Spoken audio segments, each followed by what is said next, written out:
Killing Amravati Udaipur Karnataka पहुंचा है। यह कैंसर नहीं रोका गया तो भारत के हर गांव में उमेश कोल्हे या बेटी का श्रद्धा हो सकता है। और इतनी बड़ी हिंदू शक्ति के भारत में हमारे बेटे को तन से सर जुदा करने की धमकियां देना वह जिहादियों की, ये देश में जो हिम्मत बड़ी है उनका उदाहरण है। नुपुर शर्मा तो बहाना था, जिहाद उनका रास्ता है। इसलिए केंद्र सरकार इजराइल की भांति इस्लामिक जिहादी आतंकवाद के विरुद्ध युद्ध करे। इजराइल ने तो कभी नहीं कहा कि पाकिस्तान अरब देश ये कर रहा है वो कर रहा है, वहाँ तो टारगेट किलिंग नहीं हो रहा है। उनकी चारों ओर तो 12 करोड़ अरब है, क्योंकि इजराइल इस्लामिक जिहादी आतंकवाद के विरुद्ध युद्ध लड़ता है। और कोई पैलेस्टाइन से गड़बड़ करता है तो उनकी मिसाइल उसको उत्तर देती है। उनको कहते हैं युद्ध। तो केंद्र सरकार युद्ध करे। और उमेश कोल्हे को मारने वाली मुस्लिम संस्था तबलीग जमात थी, जिन पर सऊदी अरेबिया ने प्रतिबंध लगाया है, तो भारत सरकार भी प्रतिबंध लगा दे। हम पूरे देश में करोड़ों हिंदू ही आगे के लिए 1 करोड़ हिंदुओं से 1 मुट्ठी अनाज और 50 लाख गरीब हिंदुओं को मुफ्त में अनाज देकर हम करोड़ों हिंदुओं को जोड़ रहे हैं, किसी से अन्न लेकर, किसी को अन्न देकर। ऐसे ही कोई गरीब हिंदू बिना डॉक्टर नहीं रहेगा। देश में हर रोज 1 हिंदू गरीब मरीज का इलाज करने वाले 10,000 से ज़्यादा स्पेशलिस्ट डॉक्टरों की मदद से हम करोड़ों हिंदुओं का मुफ्त में इलाज इंडिया हेल्थलाइन, और कोई हिंदू जेल में है तो मुफ्त का एडवोकेट देकर उनकी मुफ्त में जमानत करवाना। और 24 घंटे भारत में कहीं पर भी मुफ्त में मदद की व्यवस्था। हिंदू हेल्पलाइन, मदद के लिए फोन करो 020 66 80 3300।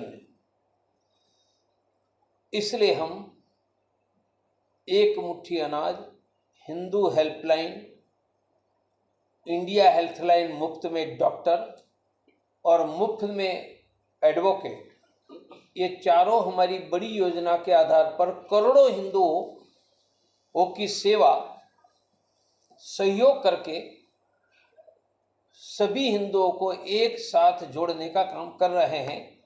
उनको हम कहते हैं हिंदू ही आगे। बस आपको पूछना है तो पूछो। सर, हिंदुस्तान में रह के काम करते हैं, वैसे स्टेटमेंट दे रहे महाराज। अरे देने दो, ऐसे छुट भैया बहुत होते हैं। उनको औरंगजेब से प्यार है तो चले जाए फरगाना, जहाँ औरंगजेब पैदा हुआ था।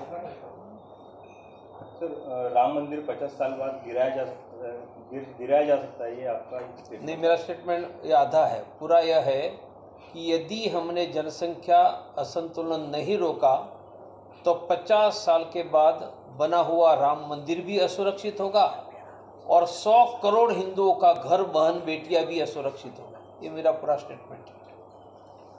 इसलिए जनसंख्या असंतुलन रोको। मुस्लिम जनसंख्या नियंत्रित करने के लिए जनसंख्या नियंत्रण का कानून बनाओ। मैं जनसंख्या नियंत्रण का कानून मुसलमानों को नियंत्रण करने के लिए ही मांग रहा हूँ। हिंदुओं ने तो जनसंख्या नियंत्रण कर लिया है। सर, कल आपने कहा नुपुर शर्मा एक तो बहाना है, इसका मतलब क्या? मुझे बताओ, काशी मथुरा तोड़ा तब कौन सी नुपुर शर्मा थी? संभाजी महाराज को बलिदान देना पड़ा तब कौन सी नुपुर शर्मा थी? चित्तौड़ जुर्द में जौहर हुआ, कौन सी नुपुर शर्मा थी? ये जिहादियों के बहाने हैं, ये हिंदुओं के विरुद्ध जिहाद है। नुपुर शर्मा को धमकी भी जिहाद है, उमेश कोलेव और कन्हैया की हत्या भी जिहाद है, और कश्मीर का टारगेट किलिंग भी जिहाद है। और जिहाद का उत्तर भारत की सरकार को मिलिट्री वॉर से ही देना होगा। जिहाद can be defeated by military war of Indian government. तो 70 हटाना जरूरी था। हटाने का काम का मैं समर्थन और स्वागत दोनों करता हूं। ये नरेंद्र भाई, अमित भाई ने साहस का काम किया है। इसके बाद कश्मीर का हिंदू सुरक्षित नहीं हुआ है, यह चिंता का विषय है, और उसके लिए केंद्र सरकार को कड़े कदम उठाना चाहिए। कश्मीर घाटी में जितनी तालिबानी तंजीमें हैं, तबलीग जमात, जमायत उलेमा हिंद, जमायत इस्लाम, दावत इस्लाम, अहले हदीस, उन सब के मस्जिद और मदरसों पर प्रतिबंध लगा देना चाहिए। मेरा विश्वास है कि नरेंद्र भाई, अमित भाई करेंगे, और वह कहेंगे तो उनके साथ चर्चा में भी बैठ सकता हूं।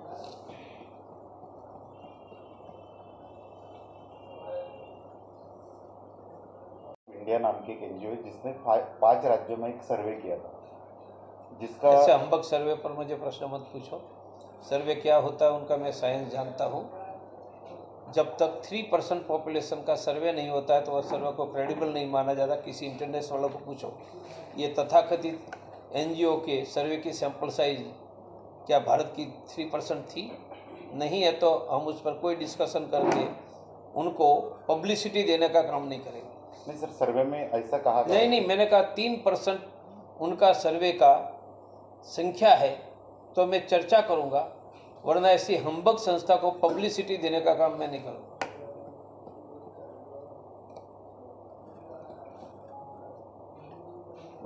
सर, अभी हाल ही में रामदेव बाबा ने अजान के बारे में या लाउड स्पीकर के बारे में, उसके बाद आपकी राय क्या है? नहीं, वह राज ठाकरे को प्रश्न पूछो ना कि उनकी मित्रों की सरकार आ गई, अब कब आंदोलन करके अजान बंद करवा रहे हैं। सर, अभी उद्धव ठाकरे की शासन में तो हमारे राज भैया मैदान में आए थे। अब एकनाथ जी और देवेंद्र भैया के राज में भी मैदान में आ जाए, सर हम उनके साथ रहेंगे यदि अजान बंद करवाने वो निकले तो। सर, एक एनजीओ है, राज ठाकरे जी करने की जरूरत क्यों पड़ी? क्योंकि हिंदुस्तान होते हुए भी तन से सर जुदा करने की धमकी देकर हमारे बेटे उमेश कुले को जिंदा रहने नहीं दिया। संभाजी महाराज का बलिदान लेने वाले यही लोग थे। उनका अर्थी आज उनकी औलादे संभाजी के वंशज उमेश कोल्हे को भी जिंदा नहीं रहने दिया, तो क्या परिस्थिति में फर्क पड़ा है।